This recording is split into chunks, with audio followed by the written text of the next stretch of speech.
جی ثاقب صاحب، ایک تو اس پہ جشن آزادی کے حوالے سے جو آپ پیغام دینا چاہیں وہ بھی لازمی طور پر، اور دوسرا جس طرح رانا صاحب نے پوائنٹ آؤٹ کیا ہے کہ اپوزیشن کو بھی اگر آج مدعو کر لیا جاتا وہاں پہ، اور یہ جو ایوارڈ ملے ہیں آپ ان کو کس طرح سے دیکھتے ہیں کہ یہ صرف آپریشن بنیاد مرصوص کو فوکس کرتے ہوئے جن پہ ذمہ داریاں تھیں ان کو ہی دیے گئے جو سیاسی لوگ بھی تھے؟ اچھا، ایک تو آج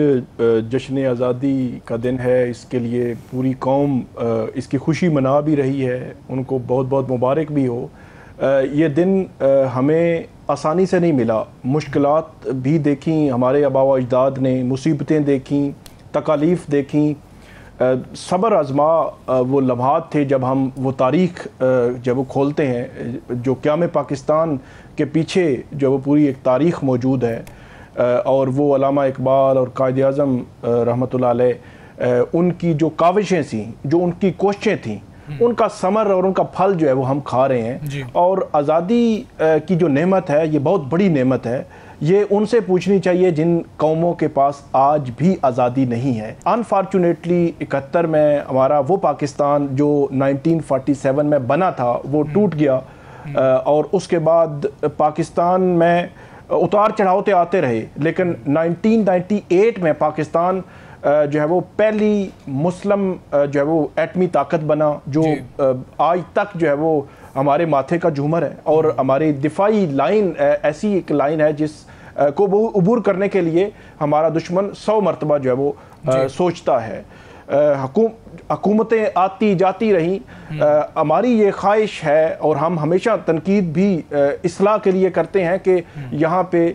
جمہوری کلچر پروان چڑھے، جمہوریت مضبوط ہو، حکومتیں مضبوط ہوں، عوام کی جو ہے وہ عوام کے لیے وہ حکومت جو ہے وہ کریں، اور یہاں پہ آئین جو ہے وہ اور پارلیمان کی جو اصل روح ہے اس کے ساتھ جو ہے وہ یہ نظام آگے چلے۔ دوسری جو بات آپ نے کی کہ جو یہاں پہ دیے گئے ایوارڈ دیے گئے، جو آرم فورسز ہیں، ان کے جو جوان ہیں، ان کے جو سربراہان ہیں، ان کو تو ملنا کوئی دو رائے نہیں ہے، ان کو تو ڈیفینیٹلی ملنا چاہیے، ان کی بڑی کنٹریبیوشن تھی۔ اور ان لوگوں کی کنٹریبیوشن سیولین سائڈ سے جو ایکٹیولی رہے، میں وزیر اطلاعات صاحب کی بات کروں گا کہ وہ مطلب ایکٹیو رہے، میڈیا کے ساتھ بھی، پریس کانفرنسز میں بھی آتے رہے، یا وزیر خارجہ اسحاق ڈار صاحب کی بات کر سکتے ہیں کہ کیوں کہ وہ جو انٹرنیشنلی جو رابطے تھے ان دنوں میں وہ بہت زیادہ ایکٹیولی انہوں نے کیے، یا کچھ اور لوگ آپ کہہ سکتے ہیں۔ لیکن اتنی بندر بانٹ جو ہے وہ وزراء میں، اور اس کے بعد آپ دیکھیں کہ وہ عمر فاروق ہم ایک نام دیکھ رہے تھے، عمر فاروق ظہور صاحب کا نام ایک دیکھ رہے تھے کہ وہ توشہ خانہ میں عمران خان صاحب کے خلاف گواہ تھے، ان کو مارچ میں بھی ملا، اور اب دوبارہ ان کو جو ہے وہ ایوارڈ جو ہے وہ دیا گیا ہے۔ تو اس قسم کے لوگ جب آپ اس میں شامل کر دیتے ہیں تو بنیادی طور پر ایوارڈ تو آپ دے رہے ہیں، لیکن ان کی جو قدر و منزلت ہے یا قدر ہے، اس کی وقار ہے، جو اس کا ایک عزت ہے، اس جو کسی کو بھی نیشنل لیول کا جو ایوارڈ ملتا ہے وہ بہت کم ہو جاتی ہے جب ایسے لوگ آپ شامل کر لیتے ہیں۔ ایک اور مثال کہ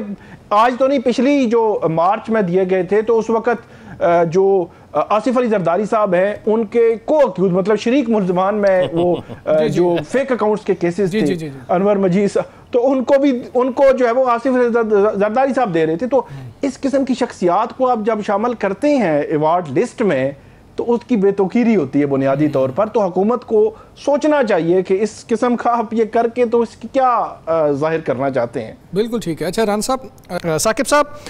ایک منٹس آف میٹنگز جو ہوئے، جو کمیٹیوں کی میٹنگز ہوتی رہی ہیں، ان کے منٹس پبلک کر دیے گئے ہیں چیف جسٹس صاحب کی جانب سے، تو گزشتہ 8 ماہ میں جو کچھ بند کمروں میں ہوتا رہا، کلوز ڈورز میں ہوتا رہا، وہ چیزیں کچھ زیادہ کلیئر ہو کے سامنے آئی ہیں۔ ایک تو ان کو پبلک کرنے کی وجہ کیا ہے، دوسرا آپ کیا سمجھتے ہیں پبلک کرنے سے کیا فائدہ حاصل ہوگا؟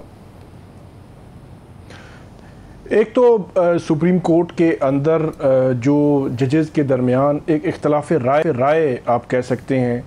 کہ رائے کا اختلاف ہے، تو یہ آج کے جو میٹنگ منٹس یا جو لیٹرز ہیں وہ پبلک ہونے سے ایک چیز تو یہ واضح ہوتی ہے کہ وہ اختلاف رائے آج بھی موجود ہے. 10 یا 8 ماہ پہلے جو معاملات تھے جب 26ویں آئینی ترمیم آئی تھی تو اس وقت جسٹس منصور علی شاہ اور جسٹس منیب اختر وہ ٹاپ، منصور علی شاہ صاحب پہلے نمبر پہ، منیب اختر صاحب دوسرے نمبر پہ اور یحییٰ آفریدی صاحب تیسرے نمبر پر تھے. ان کو چیف جسٹس بنایا گیا تھا. جی تو اس کے بعد جو ہے وہ 26ویں آئینی ترمیم جب آ چکی تھی 21 اکتوبر 2024 کو، تو 31 اکتوبر کو جو پریکٹس اینڈ پروسیجر کمیٹی کی میٹنگ ہوئی تھی اس میں جسٹس منصور اور جسٹس منیب نے یہ فیصلہ کیا تھا کہ یہ 26ویں آئینی ترمیم کے جتنے بھی کیسز ہیں ان کے خلاف یہ 4 نومبر کو فکس کر دیا جائیں. جسٹس یحییٰ آفریدی صاحب چیف جسٹس ہیں انہوں نے فکس نہیں کیے تھے، رجسٹرار نے فکس نہیں کیے تھے. تو آج کی جو میٹنگ منٹس ہیں اور خطوط ہیں ان میں اس سارے معاملے کی وضاحت کی گئی ہے، کیونکہ اس وقت جسٹس منصور علی شاہ اور جسٹس منیب نے باقاعدہ بعد میں خطوط بھی لکھے کہ ہم نے جب فیصلہ کیا تھا تو آپ نے کیوں نہیں لگایا. تو انہوں نے اس کی وضاحت جو تھی ان خطوط میں موجود ہے. اور آج بھی 26ویں آئینی ترمیم کے خلاف جو درخواستیں ہیں وہ سپریم کورٹ میں مقرر نہیں ہوئی اور یہ امکان ہے کہ وہ سپٹمبر میں مقرر ہوں گی. تو جب یہ مقرر ہوں گی، جب بات ہوگی تو یہ امکان تھا کہ وہاں پہ یہ سارے معاملات زیر بحث آئیں گے کہ جب یہ 26ویں آئینی ترمیم پر ابھی عمل درآمد شروع نہیں ہوا تھا، سپریم کورٹ میں نئے ججز نہیں آئے تھے جو اس وقت آ چکے ہیں. تو اس سے پہلے ہی جسٹس منصور علی شاہ اور جسٹس منیب اختر نے یہ سجیسٹ کیا تھا کہ فل کورٹ جو اس وقت 13 یا 15 ججز پر مشتمل تھی وہی سن کر اس کا فیصلہ کر دے. اب وہ ججز کی تعداد تقریباً 25 ہو گئی ہے. تو اب صورتحال مختلف ہو گئی ہے اور تقریباً 8-10 ایسے ججز سپریم کورٹ میں آئے ہیں جو 26ویں آئینی ترمیم کے بینیفیشری ہیں. تو وہ کنفلکٹ آف انٹرسٹ جو ہے وہ نہ ہوتا. تو اس سارے تناظر کی ان خطوط میں اور میٹنگ منٹس میں وضاحت آئی ہے. بالکل ٹھیک ہے.